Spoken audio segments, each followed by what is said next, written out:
बिस्मिल्लाहिर्रहमानिर्रहीम। आज हम सूरह अहज़ाब की तिलावत करने जा रहे हैं और इसका तर्जुमा और मुख्तसर तफसीर भी होगी। मदनिया ये सूरह है, रुकू इसके 9 हैं, आयात इसके 73 हैं। इस सूरत के पढ़ने के बहुत फ़ायदे हैं। ख़ास तौर पर ज़ालिम दुश्मन मुती हो जाता है। अगर पढ़े तो दुश्मन पढ़ने वाले का मुती हो जाता है। और जिस लड़की की शादी ना हो रही हो वो भी पढ़े या इसको लिख कर डबिया में बंद करके घर में रखें तो रिश्ता जल्दी आ जाता है। हमारा मकसद ज़्यादा से ज़्यादा कुरान पढ़ना, पढ़ाना, सुनना, सुनाना और इसको फैलाना है। आपका बहुत शुक्रिया जो लोग सुनते हैं, जो आगे फैलाते हैं। आपसे इल्तमास है कि तर्जुमा भी सुना करें। कुछ न कुछ वक्त निकाल के कुरान मजीद को ज़रूर दिया करें।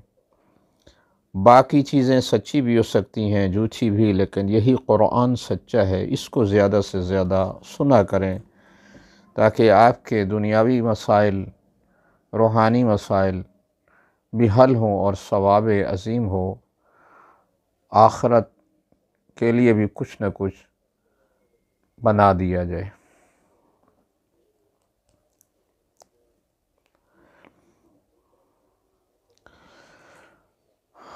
अऊज़ु बिल्लाहि मिनश शैतानिर रजीम। बिस्मिल्लाहिर रहमानिर रहीम। या अय्युहन नबिय्यु इत्तक़िल्लाहा वला तुति'ल काफ़िरीन वल मुनाफ़िक़ीन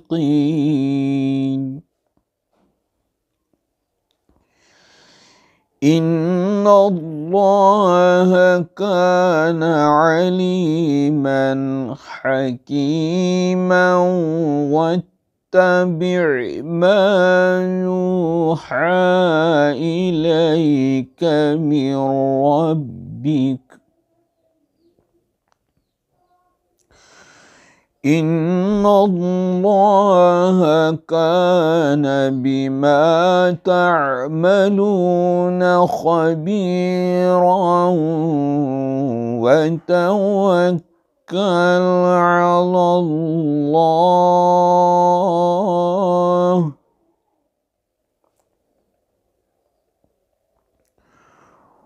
वकफ़ा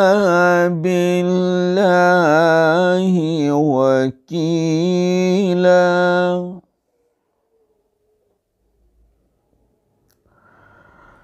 मा जअलल्लाहु लिरजुलिन मिन क़ल्बैनि फ़ी जौफ़िही वमा जअल अज़वाजकुमुल्लाती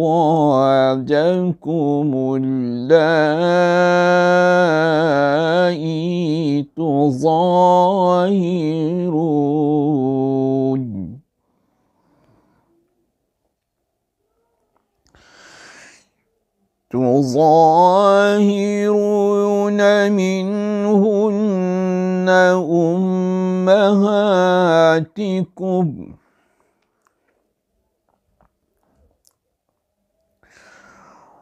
वमा जअल अदियाकुम अबनाअकुम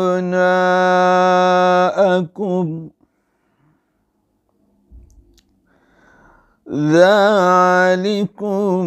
क़ौलुकुम बिअफ़वाहिकुम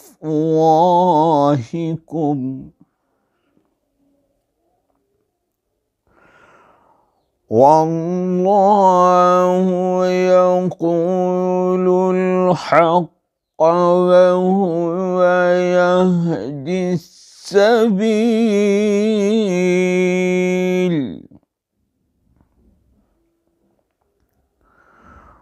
ادعوهم لآبائهم هو أقسط عند الله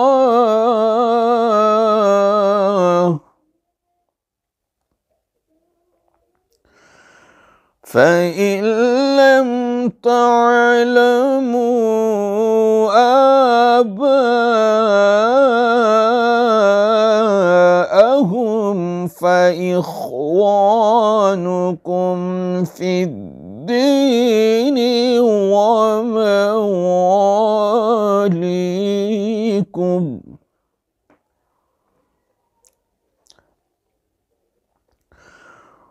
وليس عليكم جناح فيما أخطأتم به ولكن ما تعمدت قلوبكم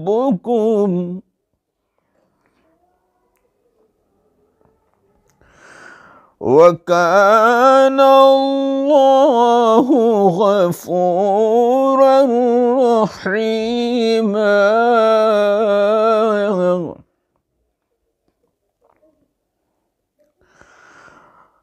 النبي أولى بالمؤمنين من أنفسهم وأزواجه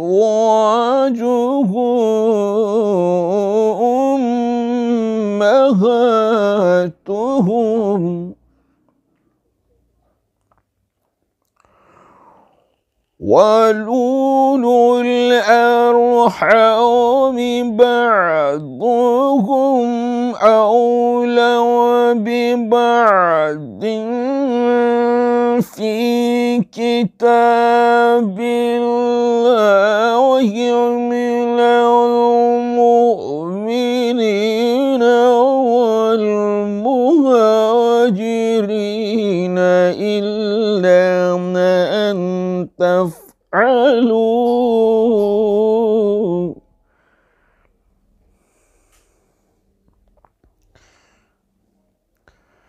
من المؤمنين والمهاجرين إلا أن تفعلوا إلى أوليائكم معروفا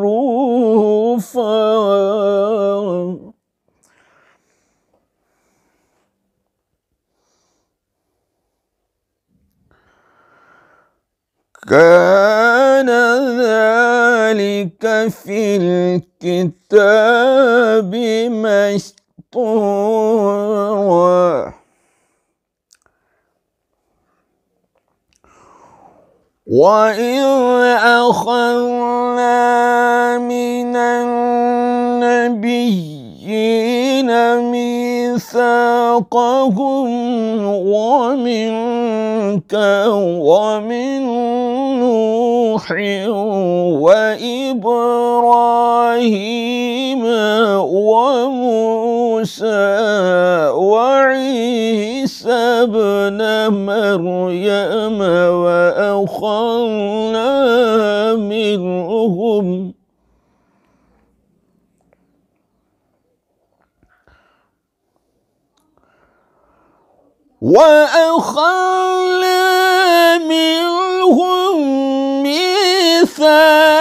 ميثاقا غليظا ليسأل الصادقين عن صدقهم وأعد للكافرين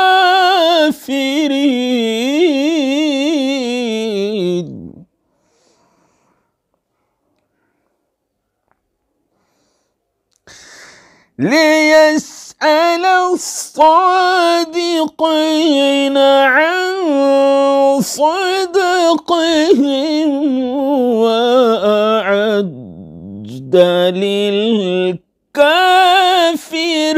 وللكافرين عذابا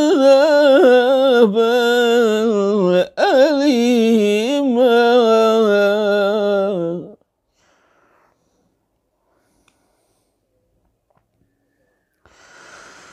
يا أيها الذين آمنوا اذكروا نعمة الله عليكم إذ جاءتكم جنود فأرسلنا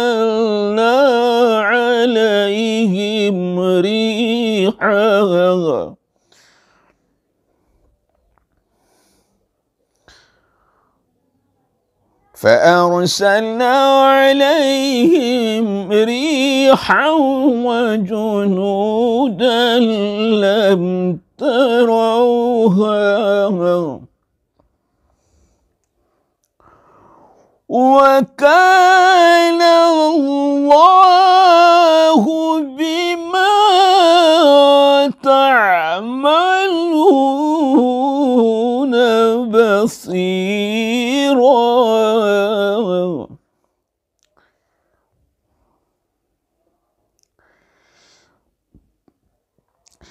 إذ جاءوكم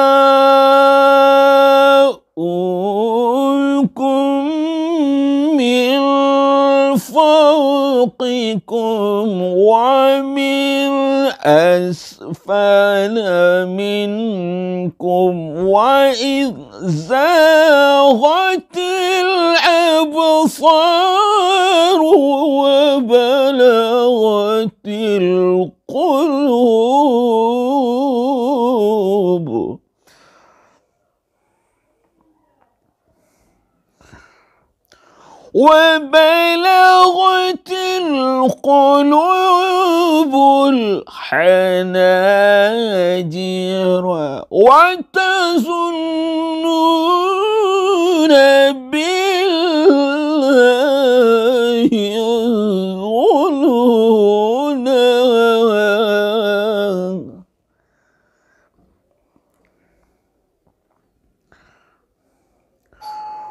هنالك ابتلي المؤمنون وزلزلوا زلزالا شديدا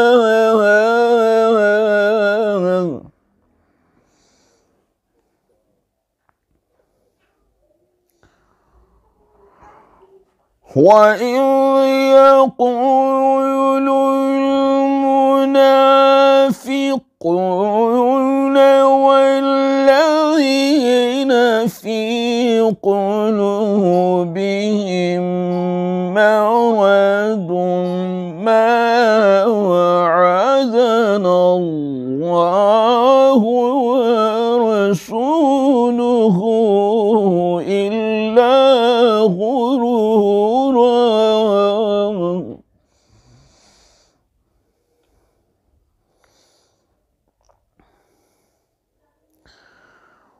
وإذ قالت طائفة منهم يا أهل يثرب لا مقام لكم فارجعوا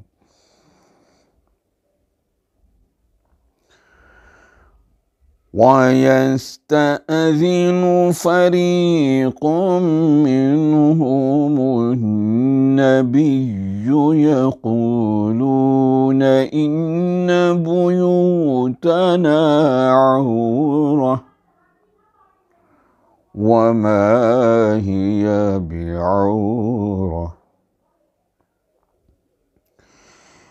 إن يريدون إلا فرارا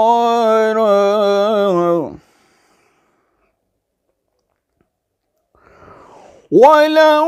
دخلت عليهم من أقطارها ثم سئلوا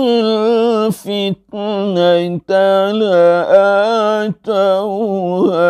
وما تلبثوها بها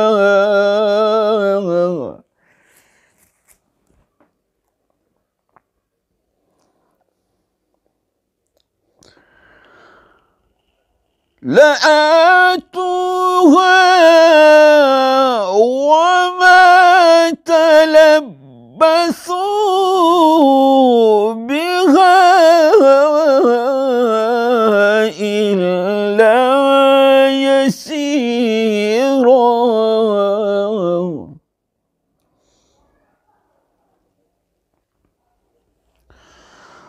ولقد كانوا عاهدوا الله من قبل لا يولون الأدبار وكان عهد الله مسؤولا.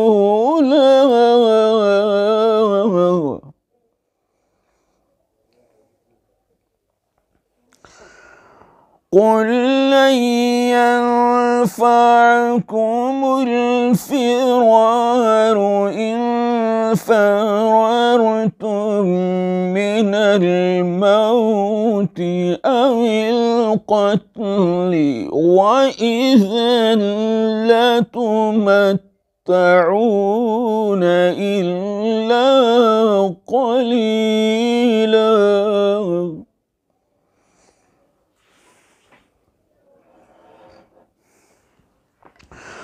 قل من ذا الذي يعصمكم من الله إن أراد بكم سوءا أو أراد بكم رحمة ولا يجدون لهم من دون الله وليا ولا نصيرا.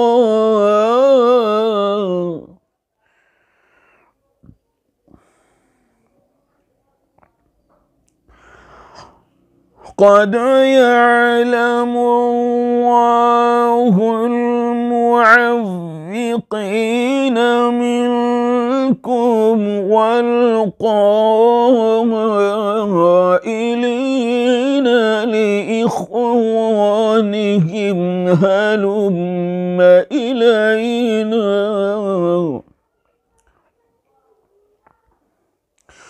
ولا يأتون البأس إلا قليلا.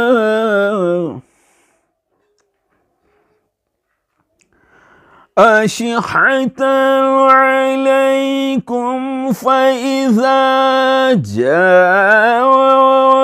الخوف رأيتهم ينظرون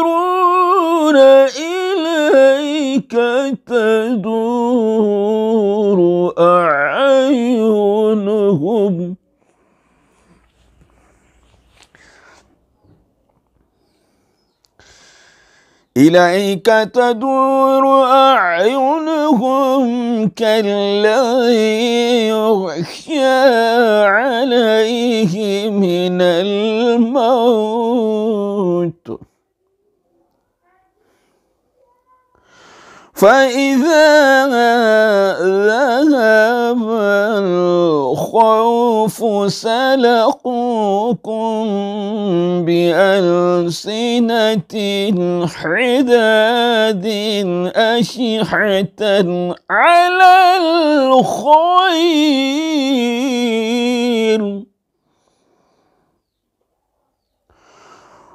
أولئك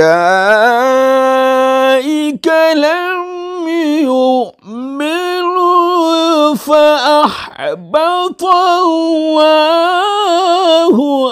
أعمالهم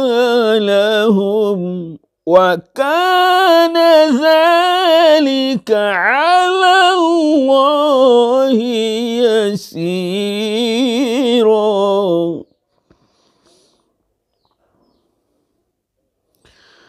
يحسبون الأحزاب لم يذهبوا وإن يأتي الأحزاب يودوا لو أنهم بادون في الأعراب يسألون عن أنبائكم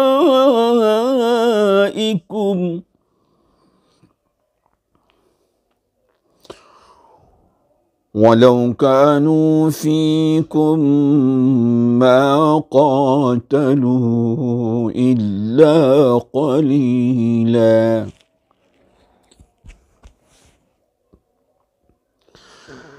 لقد كان لكم في رسول الله أسوة حسنة لمن كان يرجو الله واليوم الآخر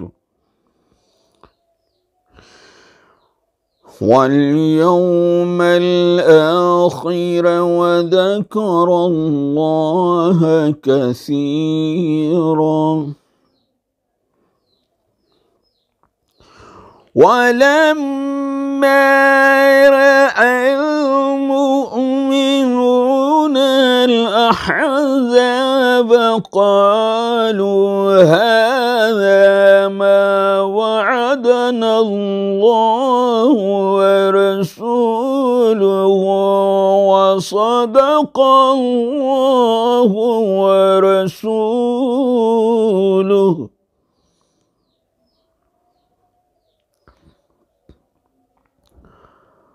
وما زادهم إلا إيمانا وتسليما.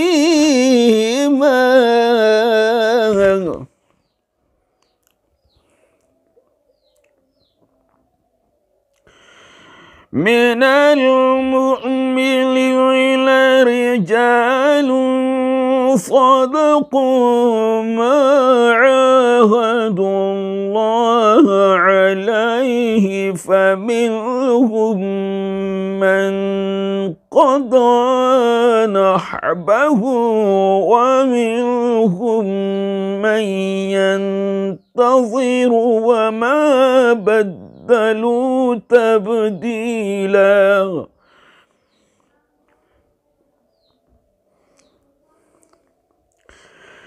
ليجزي الله الصادقين بصدقهم ويعذب المنافقين إن شاء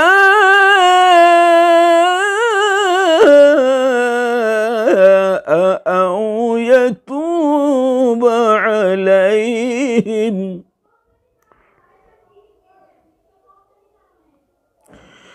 إن الله كان غفورا رحيما.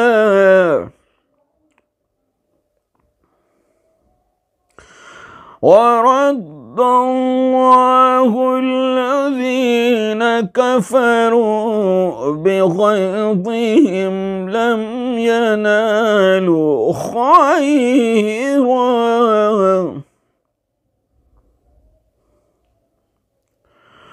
وكفى الله المؤمنين القتال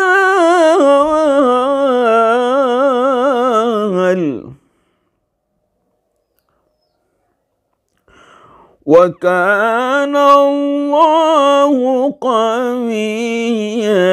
عزيزا.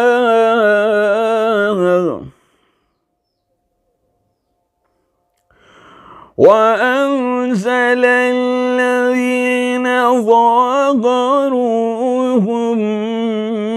من أهل الكتاب من صياصيهم وقذف في قلوبهم الرعب فريقا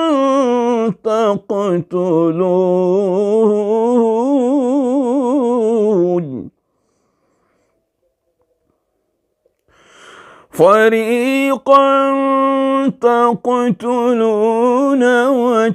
وتأسرون فريقا وأورثكم أرضهم وديارهم وأموالهم وأرضا لم تطئوها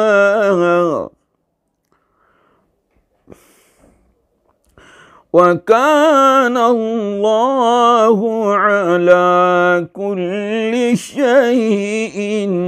قديرا.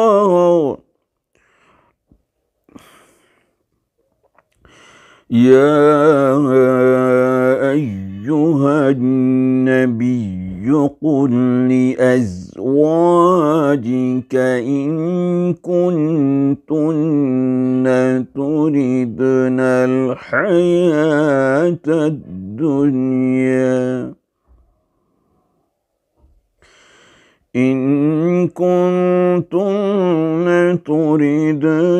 الحياة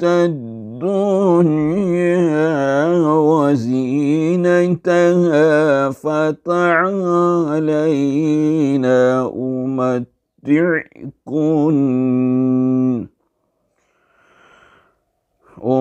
أمتعكن وأسرحكن سراحا جميلا.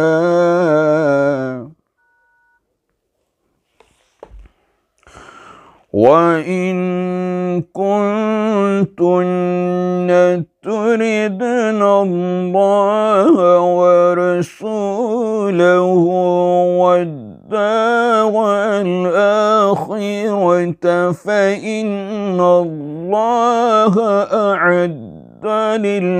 للمحسنات منكن أجرا عظيما.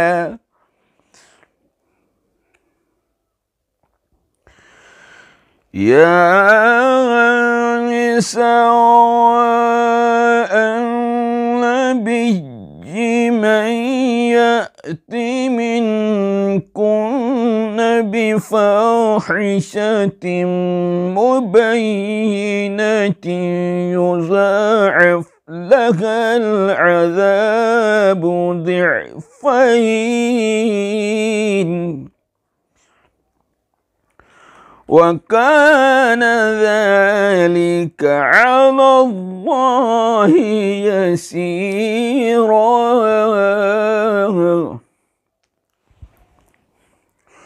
ومن يقنت منكن لله ورسوله وتعمل صالحا نؤتها أجرها مرتين وأعتدنا لها رزقا كريما.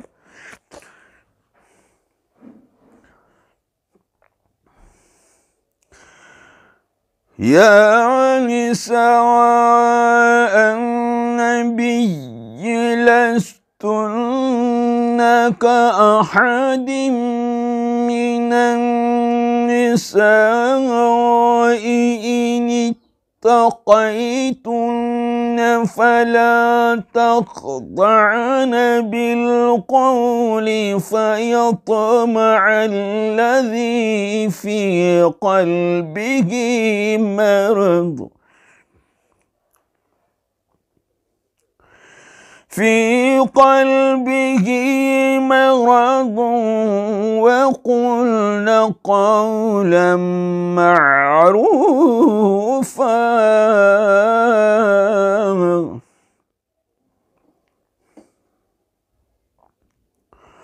وقرن في بيوتكن ولا تبرجن تبرج الجاهلية الأولى وأقمنا الصلاة وآتينا الزكاة وأطعنا الله ورسوله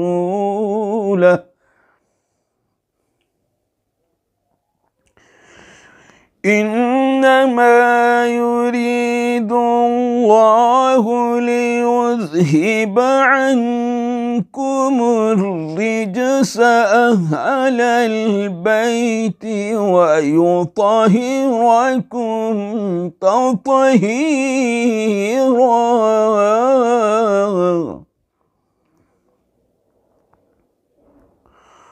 واذكرن ما يتلى في بيوتكن من آيات الله والحكمة إن الله كان لطيفا خبيرا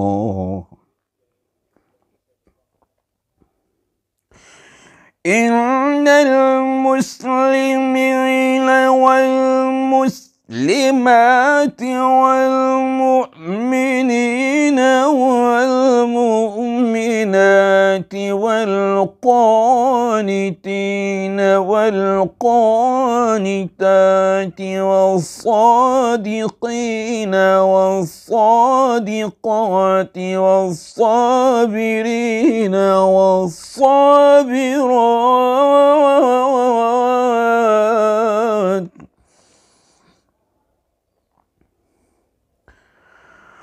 والصابرين والصابرات والخاشعين والخاشعات والمتصدقين والمتصدقات والصائمين والصائمات والحافظين فروجهم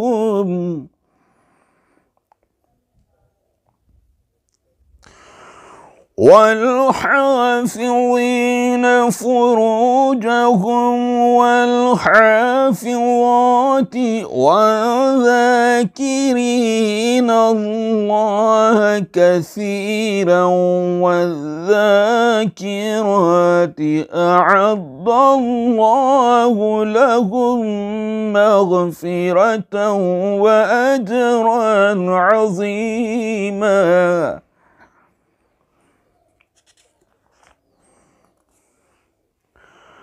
وما كان لمؤمن ولا مؤمنة إذا قضى الله ورسوله أمرا أن يكون لهم الخيرة من أمرهم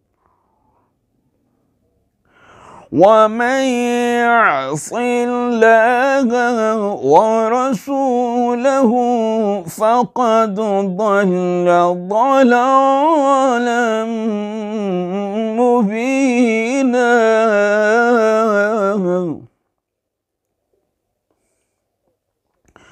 وإن تقولوا للذي أنعم الله عليه وأنعمت عليه أمسك عليك زوجك واتق الله وتخفي في نفسك وتخفي في نفسك ما الله مبديه وتخشى الناس والله أحق أن تخشاه. فلما قضى زيد منها وطرا زوجناكها لكي لا يكون على المؤمنين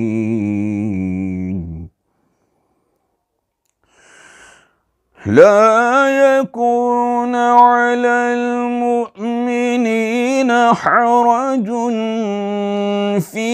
أزواج أدعيائهم إذا قضوا منهن وطرا وكان أمر الله مفعولا. ما كان على النبي من حرج فيما فرض الله له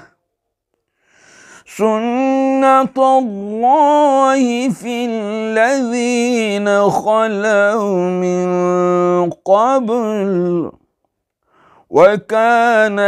أمر الله قدرا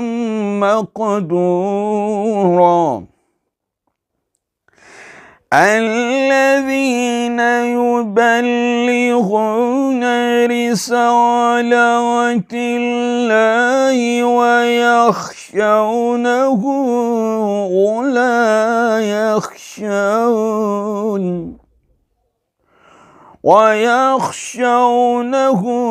ولا يخشون أحدا إلا الله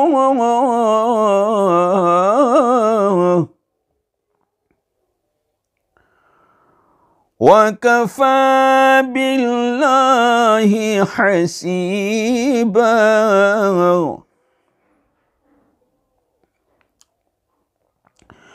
ما كان محمد أبا أحد من رجالكم ولكن رسول الله وخاتم النبيين وكان الله بكل شيء عليما.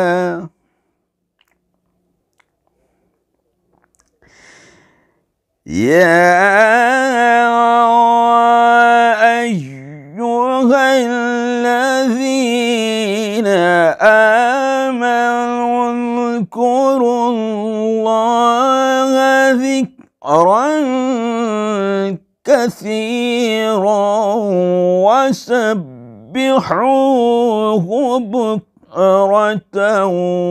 وأصيلا.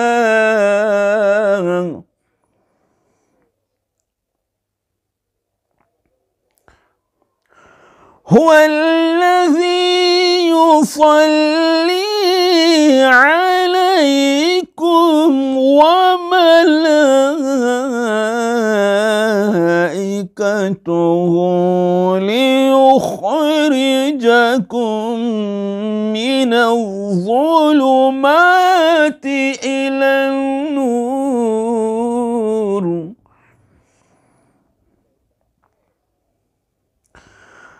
وكان بالمؤمنين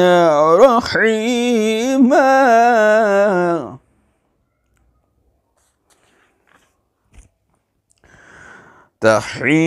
تحيتهم يوم يلقونه سلام وأعد لهم أجرا كريما.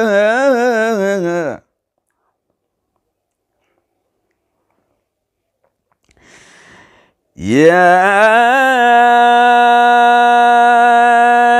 أيها النبي إنا أرسلناك شاهدا ومبشرا ونذيرا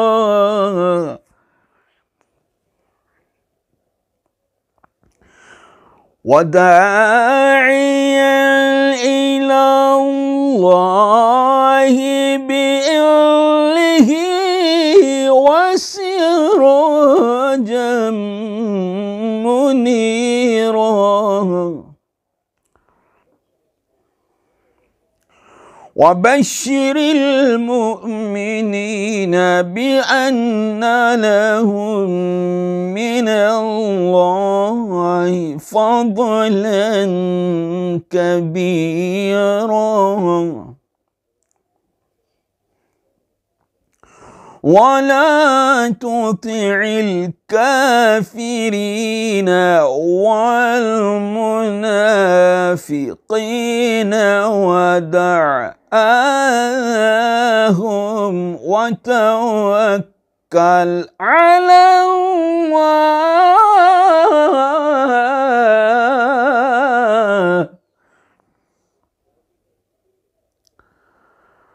وكفى بالله وكيلا.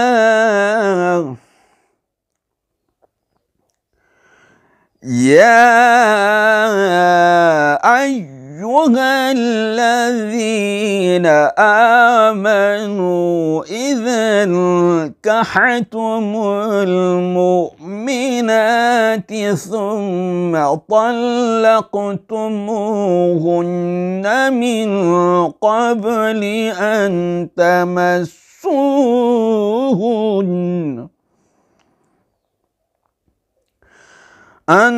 تمسوهن فما لكم عليهن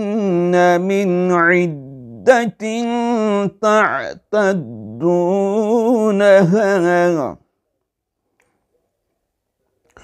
فمتعوهن وسرحوهن سراحا جميلا.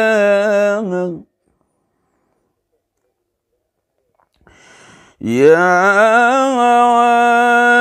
أيها النبي إنا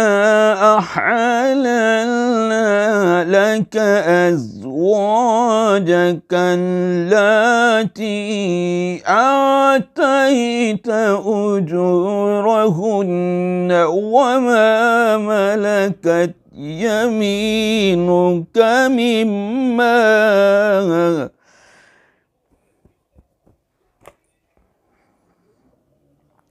مما أفاء الله عليك وبنات عمك وبنات عماتك وبنات خالك وبنات خالاتك وبنات خالك وبنات خالاتك اللاتي هاجرن معك وامرأة مؤمنة إن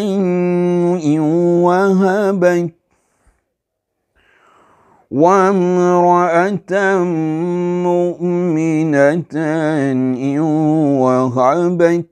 نفسها للنبي إن أراد النبي أن يستنكحها خالصة لك من دون المؤمنين.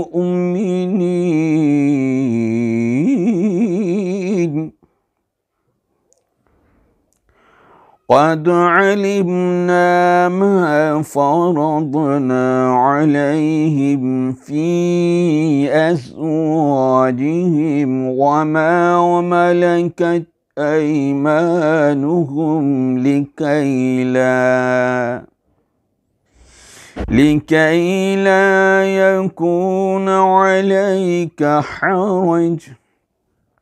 وكان الله غفورا رحيما. ترجي من تشاء منهن وتؤوي إليك من تشاء،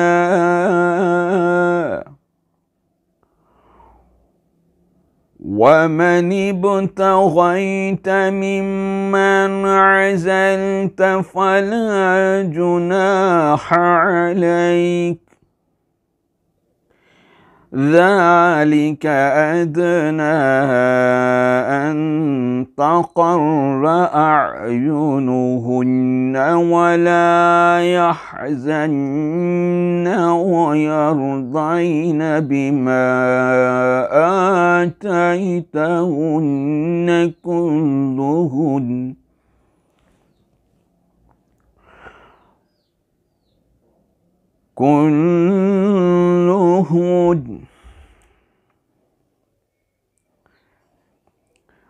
والله يعلم ما في قلوبكم، وكان الله عليما حليما. لا يحل لك النساء من بعد ولا أن تبدل بهن من أزواج ولو أعجبك حسنهن إلا ما ملكت يمينك، وكان الله على كل شيء رقيبا. يا أيها الذين آمنوا لا تدخلوا بيوت النبي إلا أن يؤذن لكم إلى طعام غير ناظرين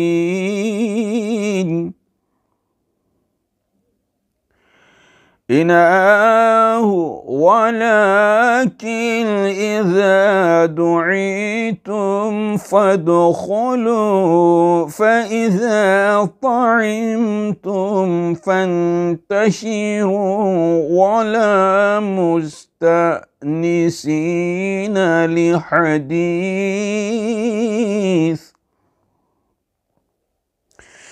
إن ذلكم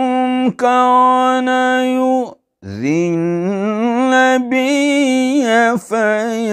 فيستحيي منكم، والله لا يستحيي من الحق. وإذا سألتموهن متاعا فاسألوهن من وراء حجاب،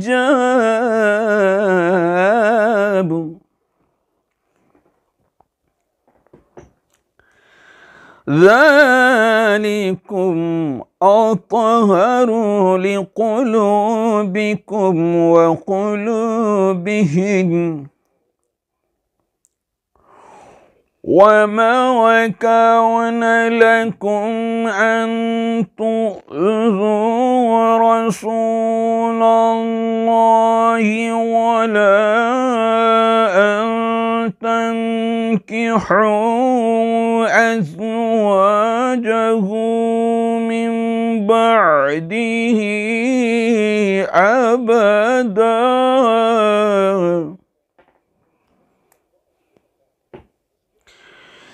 إن ذلكم كان عند الله عظيما إن تبدوا شيئا أو تخفوه فإن الله كان بكل شيء عليما لا جناح عليهن في آبائهن ولا أبنائهن ولا إخوانهن ولا أبناء إخوانهن ولا أبناء أخواتهن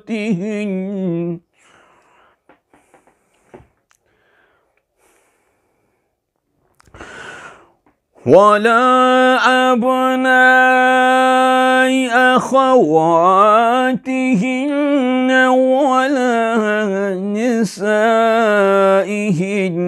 ولا ما ملكت أيمانهن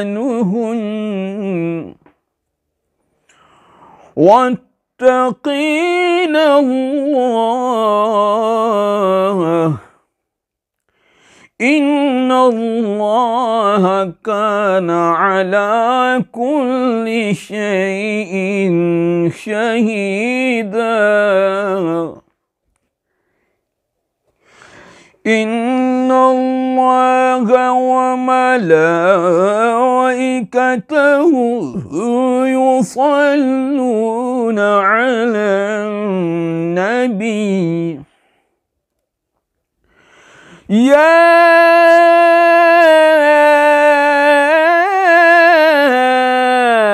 أيها الذين آمنوا صلوا عليه وسلموا تسليما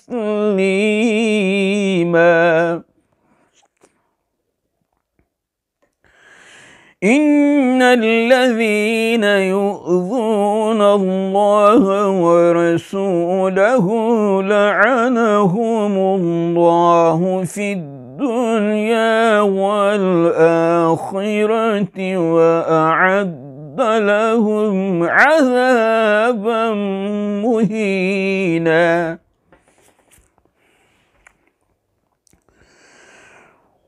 والذين يؤذون المؤمنين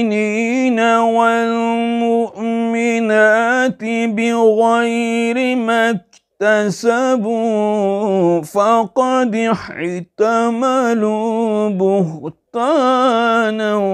وإثما مبينا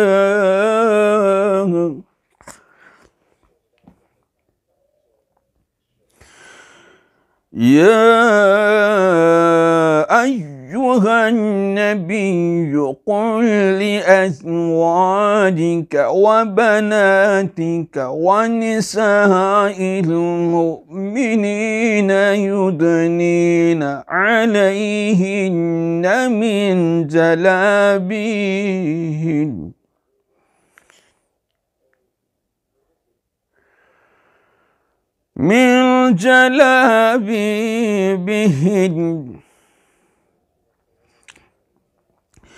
يا أيها النبي قل لأزواجك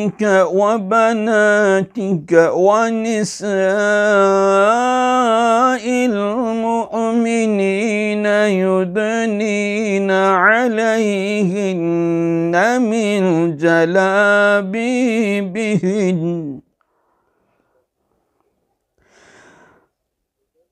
ذلك أدنى أن يعرفن فلا يؤذين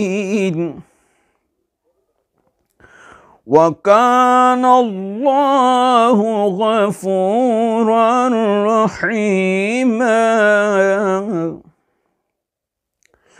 لئن لم ينته المنافقون والذين في قلوبهم مرض والمرجفون في المدينة لنغرينك بهم ثم لا يجاورونك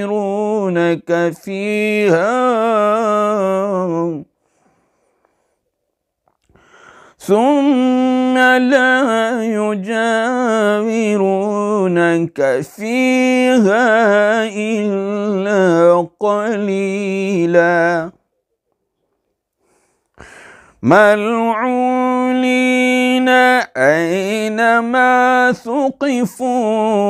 أخذوا وقتلوا تقتيلا سنة الله في الذين خلوا من قبل ولن تجد لسنة الله تبديلا يسألك الناس عن الساعة قل إنما علمها عند الله وما يدريك لعل الساعة تكون قريبا إن الله لعن الكافرين وأعد لهم سعيرا خالدين فيها أبدا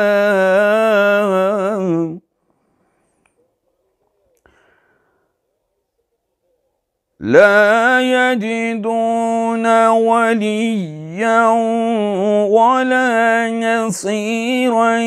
يوم تقلب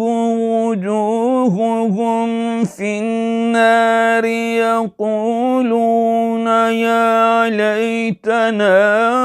أطعنا الله وأطعنا الرسولا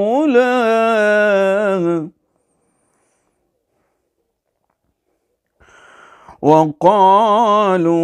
ربنا إننا أطعنا سادتنا وكبراءنا فأضلونا السبيلا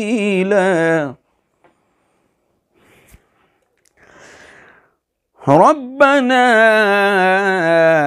آتهم ضعفين من العذاب والعنهم لعنا كبيرا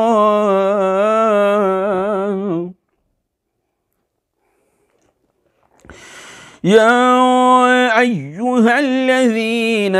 آمنوا لا تكونوا كالذين آذوا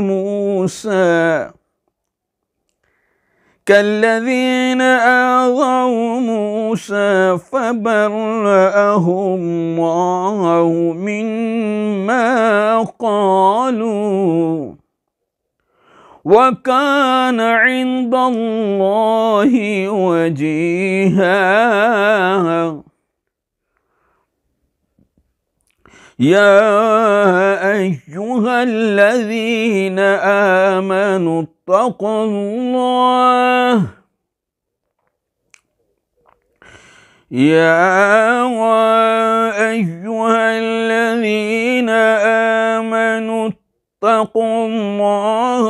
وقولوا قولا سديدا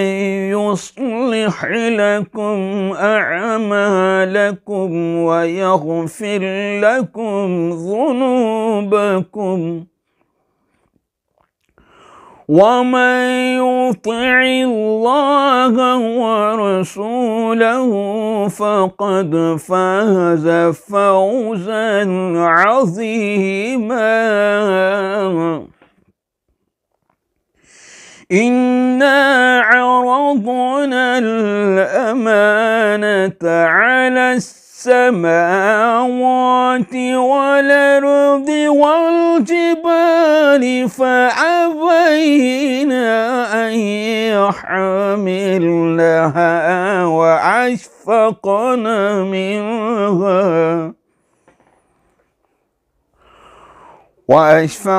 منها وحملها الإنسان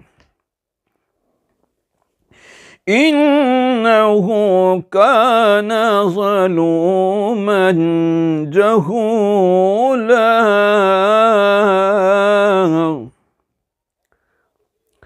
ليعذب الله المنافقين والمنافقات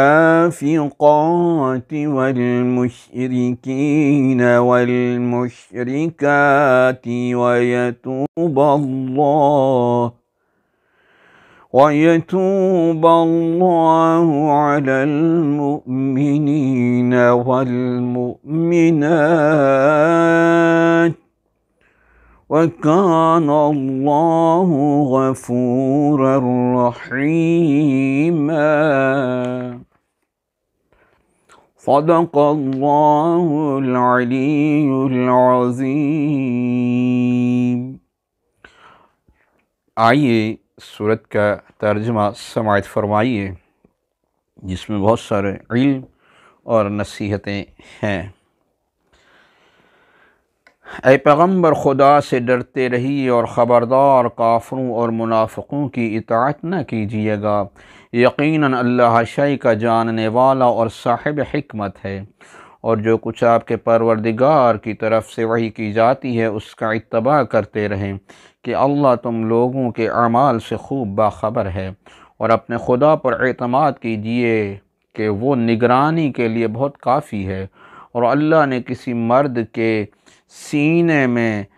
دوائے دل نہیں قرار دیے ہیں، اور تمہاری وہ بیویاں جن سے تم زہار کرتے ہو انہیں تمہاری واقعی ماں نہیں قرار دیا ہے، اور نہ تمہاری منہ بولی اولاد کو اولاد قرار دیا ہے، یہ سب تمہاری زبانی باتیں ہیں، اور اللہ تو صرف حق کی بات کہتا ہے اور سیدھے راستے کی طرف ہدایت کرتا ہے۔ ان بچوں کو ان کے باپ کے نام سے پکارو کہ یہی خدا کی نظر میں انصاف سے قریب تر ہے، اور اگر ان کے باپ کو نہیں جانتے ہو تو یہ دین میں تمہارے بھائی اور دوست ہیں، اور تمہارے لیے اس بات میں کوئی حرج نہیں ہے جو تم سے غلطی ہو گئی ہے، البتہ تم اس بات کے ضرور ذمہ دار ہو جو تمہارے دلوں نے قصداً انجام دی ہے، اور اللہ بہت بخشنے والا اور مہربان ہے۔ بے شک نبی تمام مومنین سے ان کے نفس کی بنسبت زیادہ اولیٰ ہے، اور ان کی بیویاں اور ان سب کی مائیں ہیں، اور مومنین و مہاجرین میں سے قرابت دار ایک دوسرے سے زیادہ اولیت اور قربت رکھتے ہیں، مگر یہ کہ تم اپنے دوستوں کے ساتھ نیک برتاؤ کرنا چاہو تو کوئی بات نہیں ہے، یہ بات کتاب خدا میں لکھی ہوئی موجود ہے۔ اور اس وقت کو یاد کیجئے کہ جب ہم نے تمام انبیاء سے اور بالخصوص آپ سے اور نوح اور ابراہیم اور موسیٰ اور عیسیٰ بن مریم سے عہد لیا، اور سب سے بہت سخت قسم کا عہد لیا ہے، تاکہ صادقین سے ان کی صداقت تبلیغ کے بارے میں سوال کیا جائے، اور خدا نے کافروں کے لیے بڑا دردناک عذاب مہیا کر رکھا ہے۔ ایمان والو، اس وقت اللہ کی نعمت کو یاد کرو جب کفر کے لشکر تمہارے سامنے آ گئے اور ہم نے ان کے خلاف تمہاری مدد کے لیے تیز ہوا اور ایسے لشکر بھیج دیے جن کو تم نے دیکھا بھی نہیں تھا، اور اللہ تمہارے اعمال کو خوب دیکھنے والا ہے۔ اس وقت جب کفار تمہارے اوپر کی طرف سے اور نیچے کی سمت سے آ گئے اور دہشت سے نگاہیں خیرہ کرنے لگیں اور کلیجے منہ کو آنے لگے اور تم خدا کے بارے میں طرح طرح کے خیالات میں مبتلا ہو گئے، اس وقت مومنین کا باقاعدہ امتحان لیا گیا اور انہیں شدید قسم کے جھٹکے دیے گئے، اور جب منافقین اور جن کے دلوں میں مرض تھا یہ کہہ رہے تھے کہ خدا اور رسول نے ہم سے صرف دھوکہ دینے والا وعدہ کیا ہے، اور جب ان کے ایک گروہ نے کہہ دیا کہ مدینہ والو اب یہاں ٹھکانہ نہیں ہے لہٰذا واپس بھاگ چلو، اور ان میں سے ایک گروہ نبی سے اجازت مانگ رہا تھا کہ ہمارے گھر خالی پڑے ہوئے ہیں، حالانکہ وہ گھر خالی نہیں تھے بلکہ یہ لوگ صرف بھاگنے کا ارادہ کر رہے تھے، حالانکہ اگر ان پر چاروں طرف سے لشکر داخل کر دیے جاتے اور پھر ان سے فتنہ کا سوال کیا جاتا تو فوراً حاضر ہو جاتے اور تھوڑی دیر سے زیادہ نہ ٹھہرتے، اور ان لوگوں نے اللہ سے یقینی عہد کیا تھا کہ ہرگز پیٹھ نہیں پھیرائیں گے اور اللہ کے عہد کے بارے میں بہرحال سوال کیا جائے گا۔ آپ کہہ دیجئے کہ اگر تم قتل یا موت کے خوف سے بھاگنا بھی چاہو تو فرار کام آنے والا نہیں ہے اور دنیا میں تھوڑا ہی آرام کر سکو گے۔ کہہ دیجئے کہ اگر خدا برائی کا ارادہ کر لے یا بھلا ہی کرنا چاہے تو تمہیں اس سے کون بچا سکتا ہے، اور یہ لوگ اس کے علاوہ نہ کوئی سرپرست پا سکتے ہیں اور نہ مددگار۔ خدا ان لوگوں کو بھی خوب جانتا ہے جو جنگ سے روکنے والے اور اپنے بھائیوں سے یہ کہنے والے ہیں کہ ہماری طرف آ جاؤ، اور یہ خود میدان جنگ میں بہت کم آتے ہیں، یہ تم سے جان چھڑاتے ہیں، اور جب خوف سامنے آ جائے گا تو آپ دیکھیں گے کہ آپ کی طرف اس طرح دیکھیں گے جیسے ان کی آنکھیں یوں پھر رہی ہیں جیسے موت کی غشی طاری ہو، اور جب خوف چلا جائے گا تو آپ پر تیز تر زبانوں کے ساتھ حملہ کریں گے اور انہیں مال غنیمت کی حرص ہوگی۔ یہ لوگ شروع ہی سے ایمان نہیں لائے ہیں لہٰذا خدا نے ان کے اعمال کو برباد کر دیا ہے، اور یہ خدا کے لیے یہ کام بڑا آسان ہے۔ یہ لوگ ابھی تک اس خیال میں ہیں کہ کفار کے لشکر گئے نہیں ہیں، اور اگر دوبارہ لشکر آ جائیں تو یہ یہی چاہیں گے کہ اے کاش دیہاتوں کے ساتھ صحراؤں میں آباد ہو گئے ہوتے اور وہاں سے تمہاری خبریں دریافت کرتے رہتے، اور اگر تمہارے ساتھ رہتے بھی تو بہت کم ہی جہاد کرتے۔ مسلمانوں، تم میں سے اس کے لیے رسول کی زندگی میں بہترین نمونہ عمل ہے جو شخص بھی اللہ اور آخرت سے امیدیں وابستہ کیے ہوئے ہے اور اللہ کو بہت زیادہ یاد کرتا ہے، اور صاحبان ایمان کا یہ عالم ہے کہ جب انہوں نے کفر کے لشکر کو دیکھا تو پکار اٹھے کہ یہ وہی بات ہے جس کا خدا اور رسول نے وعدہ کیا تھا، اور خدا اور رسول کا وعدہ بالکل سچا ہے، اور اس ہجوم نے ان کے ایمان اور جذبہ تسلیم میں مزید اضافہ کر دیا۔ مومنین میں ایسے بھی مرد میدان ہیں جنہوں نے اللہ سے کیے وعدہ کو سچا کر دکھایا ہے، اور ان میں بعض اپنا وقت پورا کر چکے ہیں اور بعض اپنے وقت کا انتظار کر رہے ہیں۔ ان لوگوں نے اپنی بات میں کوئی تبدیلی نہیں پیدا کی ہے تاکہ خدا صادقین کو ان کی صداقت کا بدلہ دے اور منافقین کو چاہے تو ان پر عذاب نازل کرے یا ان کی توبہ قبول کر لے کہ اللہ یقیناً بہت بخشنے والا اور مہربان ہے۔ اور خدا نے کفار کو ان کے غصے سمیت واپس کر دیا کہ وہ کوئی فائدہ حاصل نہ کر سکے، اور اللہ نے مومنین کو جنگ سے بچا لیا، اور اللہ بڑی قوت والا اور صاحب عزت ہے، اور اس نے کفار کی پشت پناہی کرنے والے اہل کتاب کو ان کے کلوں سے نیچے اتار دیا اور ان کے دلوں میں ایسا رعب ڈال دیا کہ تم ان میں سے کچھ کو قتل کر رہے تھے اور کچھ کو قیدی بنا رہے تھے، اور پھر تمہیں ان کی زمین، ان کے دیار اور ان کے اموال اور زمینوں کا بھی وارث بنا دیا جن میں تم نے قدم بھی نہیں رکھا تھا، اور بے شک اللہ ہر شے پر قادر ہے۔ پیغمبر آپ اپنی بیویوں سے کہہ دیجئے گا کہ اگر تم لوگ زندگانی دنیا اور اس کی زینت کی طلبگار ہو تو آؤ میں تمہیں متاع دنیا دے کر خوبصورتی کے ساتھ رخصت کر دوں گا، اور اگر اللہ اور رسول آخرت کا طلبگار ہو تو خدا نے تم میں سے نیک کردار عورتوں کے لیے بہت بڑا اجر فراہم کر رکھا ہے۔ اے زنان پیغمبر، جو بھی تم سے کھلی ہوئی برائی کا ارتکاب کرے گا اس کا عذاب بھی دوہرا کر دیا جائے گا، اور یہ بات خدا کے لیے بہت آسان ہے۔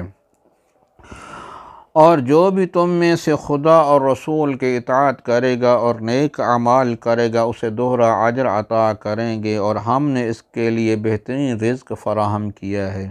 اے زنان پیغمبر، خدا اگر تم تقوی اختیار کرو اور تو تمہارا مرتبہ کسی عام عورت جیسا نہیں ہے، لہذا کسی آدمی سے لگی لپٹی بات نہ کرنا کہ جس کے دل میں بیماری ہو اسے لالچ پیدا ہو جائے، اور ہمیشہ نیک باتیں کیا کرو، اور اپنے گھروں میں بیٹھی رہو اور پہلی جاہلیت جیسا بناؤ سنگار نہ کرو، اور نماز قائم کرو اور زکوٰۃ ادا کرو، اور اللہ اس کے رسول کی اطاعت کرو۔ بس اللہ کا ارادہ یہ ہے کہ اے اہل بیت کہ تم سے ہر برائی کو دور رکھے اور اس طرح پاک و پاکیزہ رکھے جو پاک و پاکیزہ رکھنے کا حق ہے۔ اور ازواج پیغمبر تمہارے گھروں میں جن آیات الہی اور حکمت کی باتوں کی تلاوت کی جاتی ہے انہیں یاد رکھنا کہ خدا بڑا باریک بین اور ہر شے کی خبر رکھنے والا ہے۔ بے شک مسلمان مرد اور مسلمان عورتیں اور مومن مرد اور مومن عورتیں اور اطاعت گزار مرد اور اطاعت گزار عورتیں اور سچے مرد اور سچی عورتیں اور صابر مرد اور صابر عورتیں اور فروتنی کرنے والے مرد اور فروتنی کرنے والی عورتیں، صدقہ دینے والے مرد اور صدقہ دینے والی عورتیں،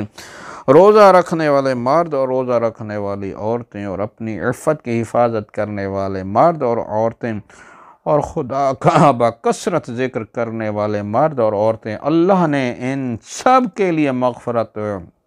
اور اجر عظیم مہیا کر رکھا ہے، اور کسی مومن مرد یا عورت کو اختیار نہیں ہے کہ جب خدا اور رسول کسی امر کے بارے میں فیصلہ کر دیں تو وہ بھی اپنے امر کے بارے میں بھی صاحب اختیار بن جائے، اور جو بھی خدا اور رسول کی نافرمانی کرے گا وہ بڑی کھلی ہوئی گمراہی میں مبتلا ہوگا۔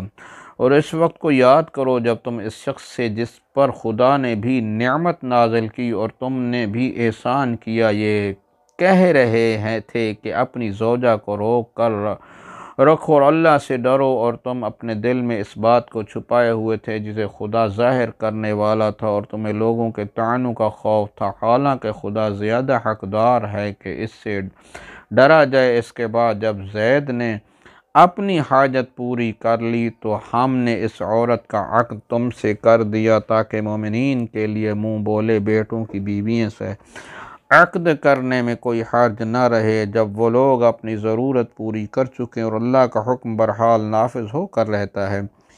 نبی کے لیے خدا کے فرائض میں کوئی حرج نہیں ہے، یہ گزشتہ انبیاء کے دور سے سنت الہی چلی آ رہی ہے، اللہ کا حکم صحیح اندازے کے مطابق مقرر کیا ہوا ہوتا ہے۔ وہ لوگ اللہ کے پیغام کو پہنچاتے ہیں اور دل میں اس کا خوف رکھتے ہیں اور اس کے علاوہ کسی سے نہیں ڈرتے ہیں، اور اللہ حساب کرنے کے لیے کافی ہے۔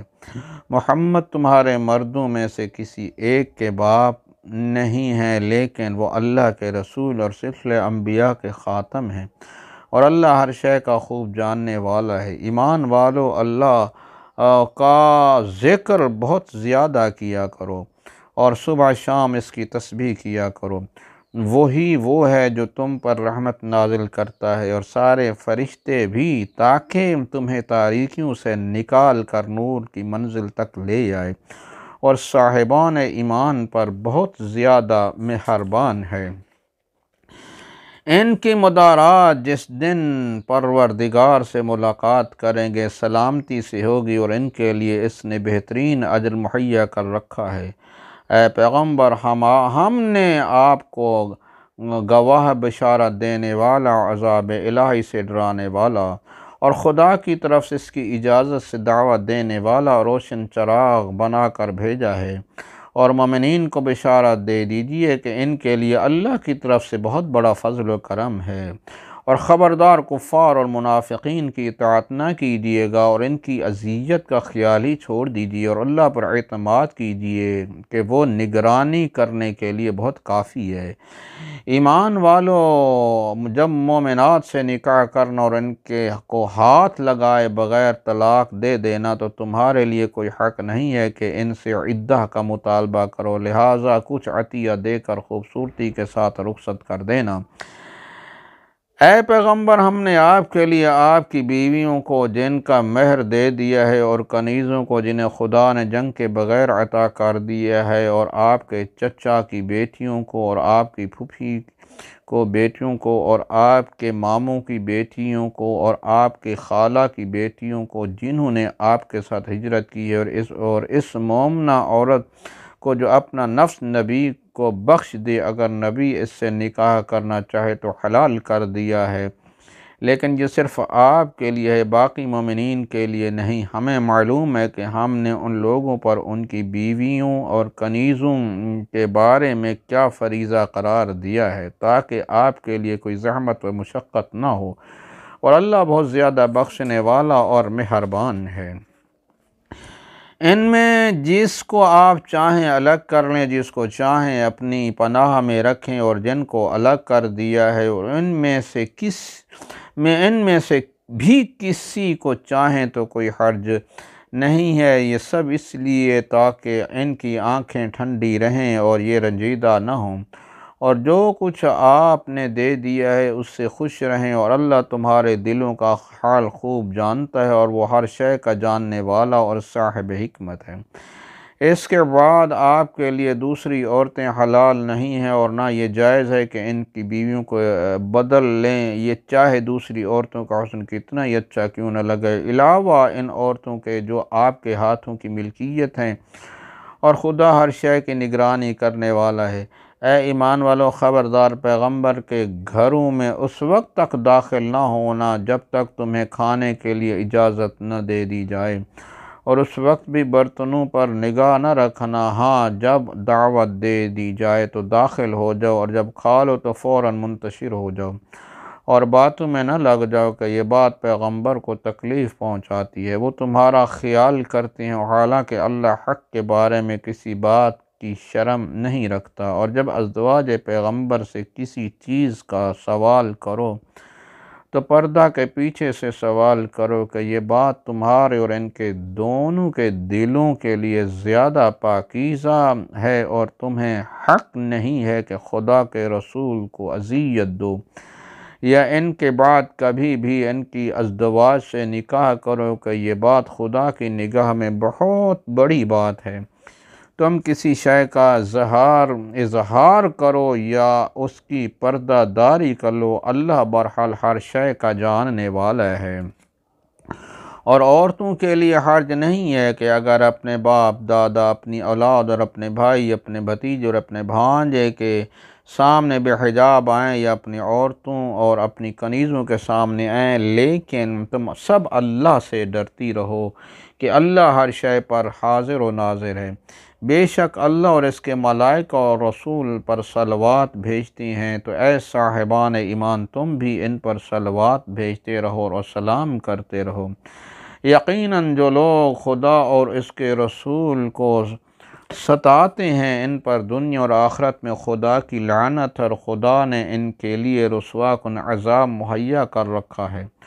اور جو لوگ صاحبان ایمان مرد یا عورتوں کو بغیر کچھ کیے دھرے اذیت دیتے ہیں، انہوں نے بڑے بہتان اور کھلے گناہوں کا بوجھ اپنے سر پر اٹھا رکھا ہے۔ اے پیغمبر، آپ اپنی بیویوں، بیٹیوں اور مومنین کی عورتوں سے کہہ دیجئے کہ اپنی چادر کو اپنے اوپر لٹکائے رہا کریں کہ یہ طریقہ ان کی شناخت یا شرافت سے قریب تر ہے، اور اس طرح ان کو اذیت نہ دی جائے گی، اور خدا بہت بخشنے والا اور مہربان ہے۔ پھر اگر منافقین اور جن کے دلوں میں بیماری ہے اور مدینہ میں افواہ پھیلانے والے اپنی حرکتوں سے باز نہ آئے تو ہم آپ ہی کو ان پر مسلط کر دیں گے، اور پھر یہ آپ کے ہمسائے میں صرف چند ہی دن رہ پائیں گے۔ یہ لعنت کے مارے ہوئے ہوں گے کہ جہاں مل جائے گرفتار کر لیے جائیں اور ان کے ٹکڑے ٹکڑے کر دیے جائیں۔ یہ خدائی سنت اور ان لوگوں کے بارے میں رہ چکی ہے جو گزر چکے ہیں، اور خدائی سنت میں تبدیلی نہیں ہو سکتی۔ پیغمبر، یہ لوگ آپ سے قیامت کے بارے میں سوال کرتے ہیں تو کہہ دیجئے کہ اس کا علم خدا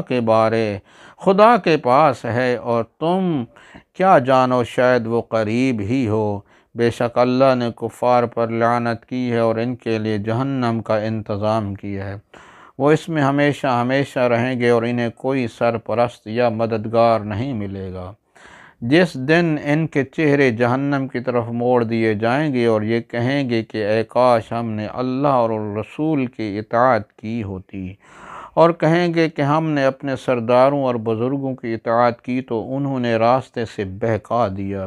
پروردگار ان پر دوہرا عذاب نازل کر اور ان پر بہت بڑی لعنت کر۔ ایمان والو، خبردار ان کے جیسے نہ بن جاؤ جنہوں نے موسیٰ کو اذیت دی تو خدا نے انہیں ان کے قول سے بری ثابت کر دیا، اور وہ اللہ کے نزدیک ایک باوجاہت انسان تھے۔ ایمان والو، اللہ سے ڈرو اور سیدھی بات کرو تاکہ تمہارے اعمال کی اصلاح کر دے اور تمہارے گناہوں کو بخش دے، اور جو بھی خدا اور اس کے رسول کی اطاعت کرے گا وہ عظیم کامیابی کے درجہ پر فائز ہوگا۔ بے شک ہم نے امانت کو آسمان، زمین اور پہاڑ سب کے سامنے پیش کیا، اور سب نے اس کے ٹھیک اٹھانے سے انکار کیا اور خوف ظاہر کیا، بس انسان نے اس بوجھ کو اٹھا لیا کہ انسان اپنے حق میں ظالم اور نادان ہے، تاکہ خدا منافق مرد اور منافق عورت اور مشرک مرد اور مشرک عورت سب پر عذاب نازل کرے، اور صاحب ایمان مرد اور صاحب ایمان عورتوں کی توبہ قبول کرے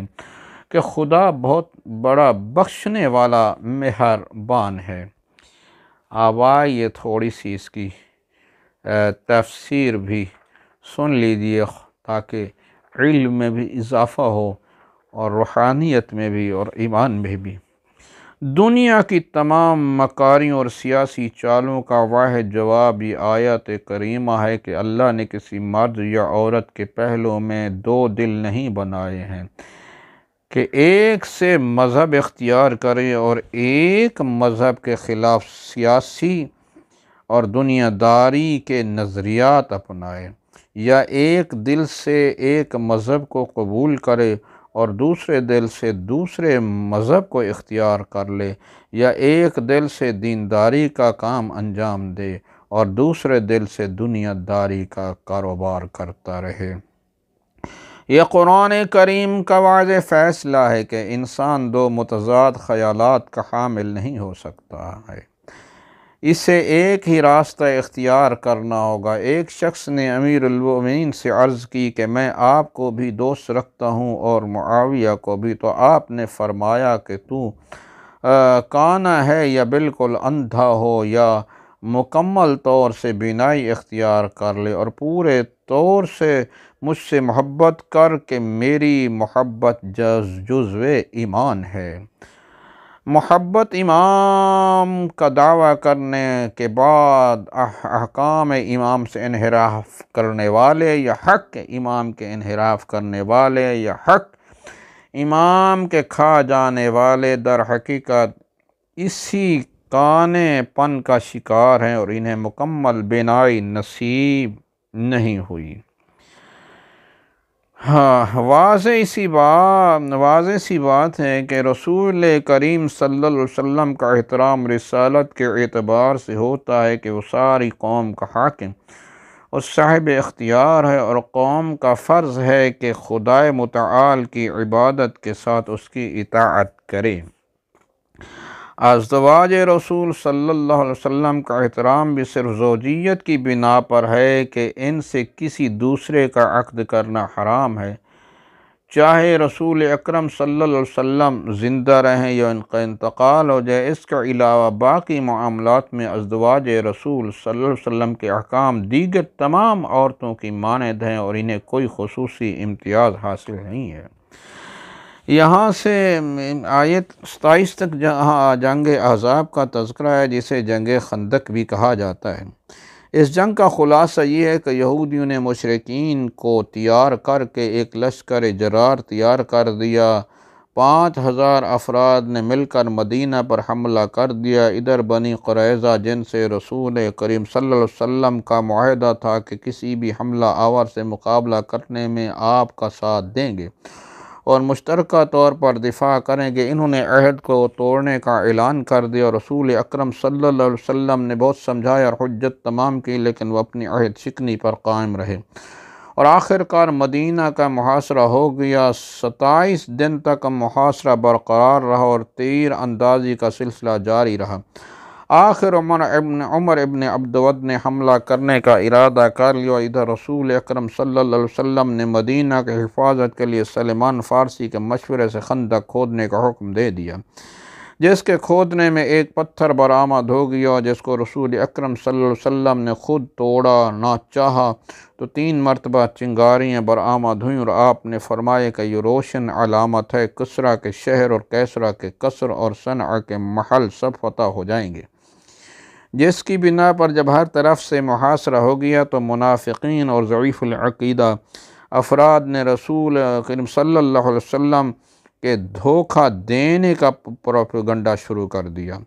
اور کہنے لگے کہ انہوں نے صرف فریب دیا ہے اور کوئی محل فتح ہونے والا ہے۔ یہ تو قدرت کا کرم تھا کہ عمر مقابلے پر آیا تو حضرت علی نے ایک ہی وار میں اس کا کام تمام کر دیا اور لشکر کفر نے فرار اختیار کر لی اور مسلمانوں کی عزت رہ گئی، اور سرکار تو عالم صلی اللہ علیہ وسلم کی صداقت بیان منظر پر آ گئی اور اس کا بھرم باقی رہ گیا۔ اس مقام پر منافقین 3 طرح کے اعمال کا ذکر کیا گیا۔ منافقین کے 3 طرح کا اعمال کا ذکر کیا گیا جو عالم انسانیت کے دائمی کردار کی حیثیت رکھتے ہیں، اور ہر دور میں اس طرح کے افراد بہرحال پائے جاتے ہیں۔ وہ افراد جو فرار کو وسیلہ حیات سمجھتے ہیں اور ان کا خیال ہے کہ میدان جنگ سے بھاگ جائیں گے تو زندہ رہ جائیں گے، جبکہ اس کا کوئی امکان نہیں ہے۔ امیر المومنین کا ارشاد گرامی ہے کہ تلوار کے 1000 زخم میرے لیے بستر پر مر جانے سے زیادہ آسان ہے۔ وہ افراد جو بزدل ہوتے ہیں اور دوسروں کو بھی بزدل بنا دینا چاہتے ہیں، جیسا کہ جنگ خندق کے موقع پر حضرت عمر نے مظاہرہ کیا تھا کہ عمر ابن عبدود کے فضائل بیان کرنا شروع کر دیے کہ وہ مسلمان کے حوصلے پست کر دے۔ ظاہر ہے کہ یہ انداز آج بھی باقی ہے اور مسلمان حکام عوام کی حوصلہ افزائی کرنے کی بجائے بڑی طاقتوں کی عظمت اور طاقت کے قصیدے پڑھ کر ان کے حوصلہ شکنی کرتے رہے۔ وہ چرب زبان افراد جو کام کے وقت غائب ہو جاتے ہیں اور بعد میں ایسی تقریریں کرتے ہیں جیسے سارا کام انہوں نے انجام دیا ہے۔ جنگ کا موقع آ جائے تو ان پر موت کی سی بے ہوشی طاری ہو جائے گی، اور مال غنیمت کی تقسیم کا وقت آ جائے تو سب سے زیادہ حصہ کے طلبگار ہو جائیں گے۔ مستند حاکم میں یہ روایت موجود ہے کہ اللہ نے مومنین کو علی کے ذریعے سے جنگ سے بچا لیا اور علی ہی کی ایک ضربت ثقلین کی عبادت سے افضل ہے۔ اس مقام پر اکثر یہ سوال اٹھایا جاتا ہے کہ پیغمبر اسلام صلی اللہ علیہ وسلم نے یہودیوں کے ساتھ جو برتاؤ کیا ہے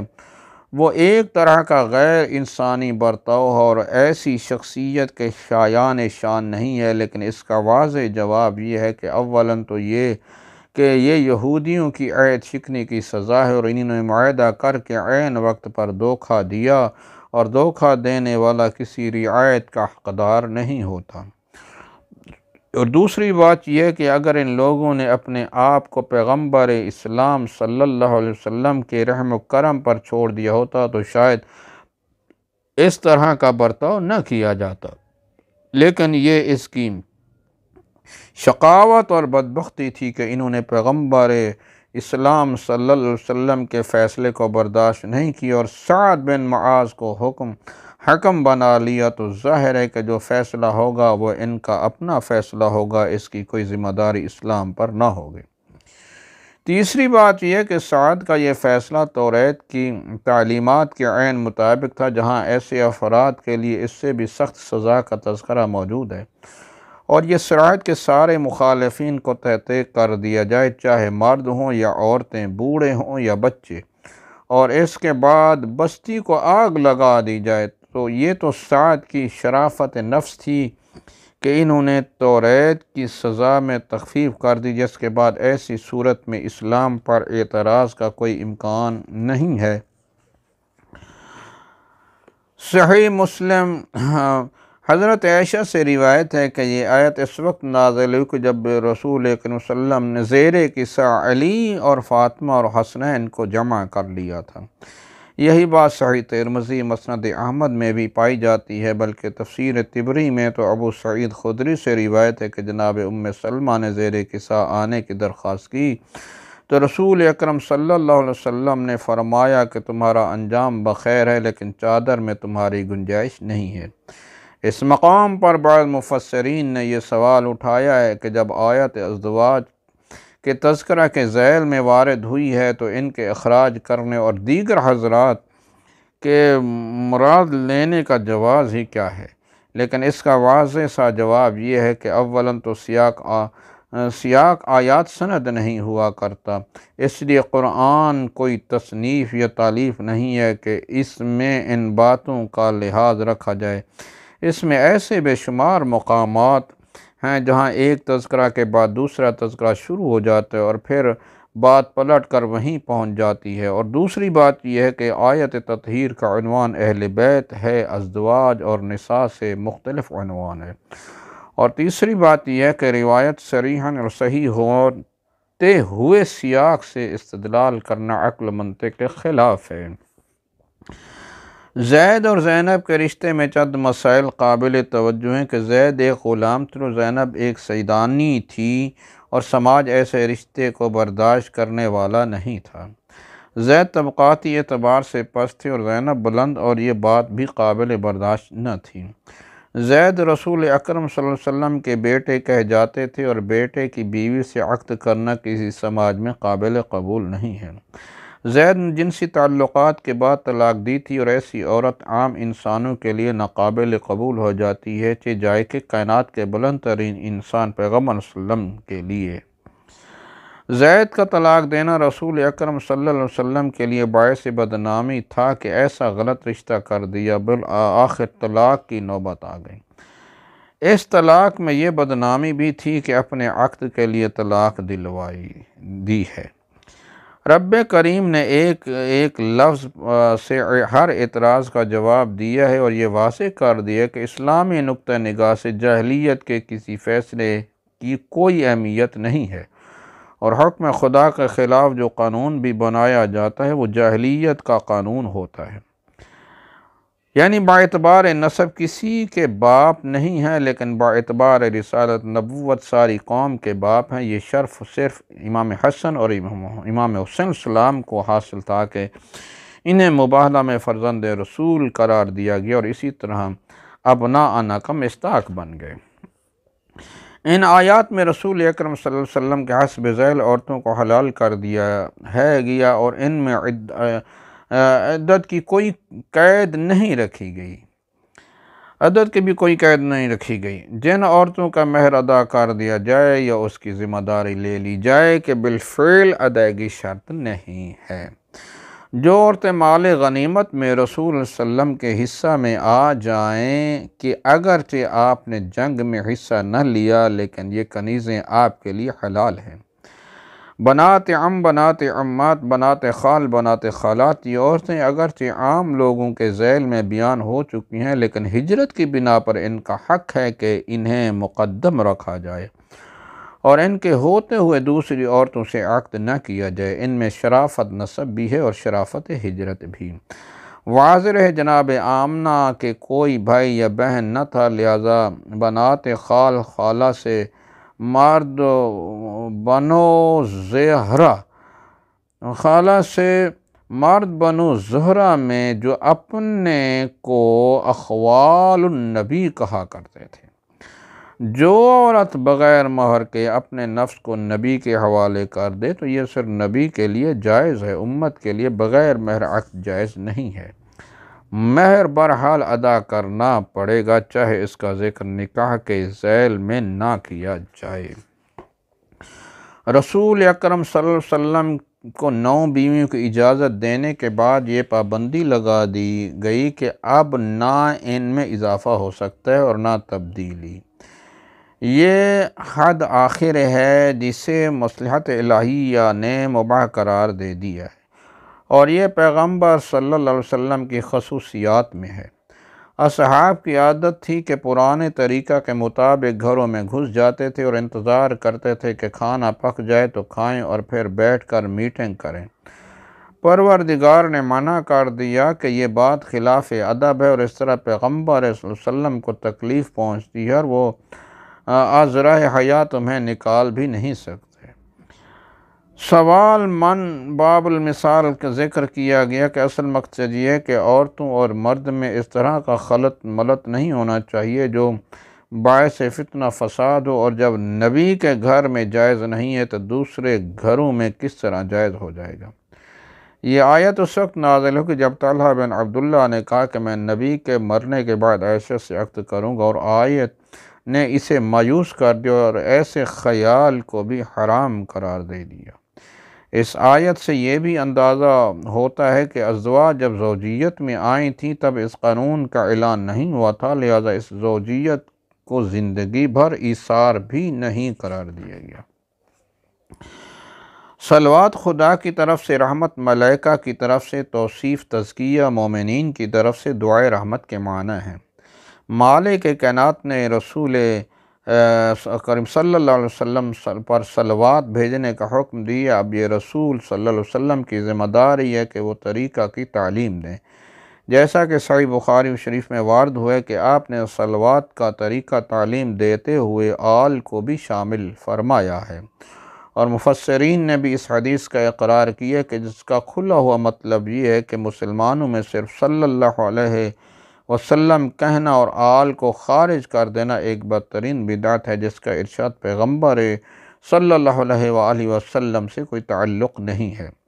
بعض حضرات کا خیال ہے کہ جلباب چادر ہے جو سر سے پیر تک رہتی ہے، اور بعض کا خیال ہے کہ یہ دوپٹہ ہے جو سر پر رہتا ہے، لیکن بہرحال اسے سارے سر اور بدن پر رہنا چاہیے تاکہ منافقین کو عورت کی شرافت کا اندازہ ہو جائے اور وہ پریشان نہ کریں کہ حجاب شرافت کی بہترین نشانی ہے۔ صدر اسلام کی عورتیں پردہ نہیں کرتی تھیں تو لوگ انہیں چھیڑتے تھے اور کنیز کہہ کر مذاق کرتے تھے۔ آیت کریمہ نے حکم حجاب دے کر اس سلسلے کو بند کر دیا۔ امانت کے مفہوم میں مفسرین کے نزدیک شدید ترین اختلافات پائے جاتے ہیں کہ بعض حضرات کے نزدیک امانت تکلیف اور اطاعت کے معنی میں ہے، بعض کے نزدیک امانت کلمہ لا الہ الا اللہ ہے، بعض کا خیال ہے کہ امانت انسان کے تمام اعضاء اور قوا کا نام ہے، بعض امانت سے مراد مالی امانت کو مراد لیتے ہیں، لیکن آیت کے سیاق و سباق کو دیکھنے سے اندازہ ہوتا ہے کہ امانت یہی عہد اطاعت و عبادت ہے جو خدا نے تمام باشعور مخلوقات سے لی ہے اور جس کے لیے انسان اور جن کو پیدا کیا ہے، اور جس کا بارے گراں اس کے علاوہ کوئی نہیں اٹھا سکتا۔ اب یہ انسان کی فطری استعداد، صلاحیت اور شرافت انسانیت تھی کہ اس نے بارے گراں کو اٹھا لیا، اور نادانی تھی کہ اس کی سنگینی اور اس کے نتائج کا اندازہ نہیں کیا۔ گویا انسان طبعی اعتبار سے شریف اور امین ہے، حالات کے اعتبار سے ظالم اور جاہل ہو جاتا ہے اور امانت میں خیانت کرتا ہے یا خیانت کے نتائج سے بالکل غافل ہو جاتا ہے۔ مالک کائنات اللہم صلی علی محمد وآل محمد، ہمارے یہ قرآن پڑھنا جن لوگوں نے سنا ہے، سمجھا ہے، مالک کی کائنات اپنی بارگاہ میں منظور و مقبول فرما، ہماری دعاؤں کو منظور و مقبول فرما، اور اس کا ثواب جملہ مرحومین مومنین، خاص طور پر میرے والد صاحب اور سید محمد رضا زیدی مرحوم جو میرے محسن ہیں، اس دنیا سے انتقال کر گئے ہیں، ان کے نام اعمال میں درج فرما، اور سب کی دعاؤں کو منظور فرما، ظالمین کو تباہ و برباد فرما، اور جن بچیوں کے رشتے نہیں ہوئے مالک کے کریم ان کے بہتر اسباب مہیا فرما، جلد رشتے عطا فرما۔ رب صلی علی محمد وآل محمد وعجل فرج آل محمد۔ سب کا شکریہ جنہوں نے اس کلام کو سنا، کلام الہی کو سنا۔ خداوند عالم سب کی توفیقات میں اضافہ فرمائے۔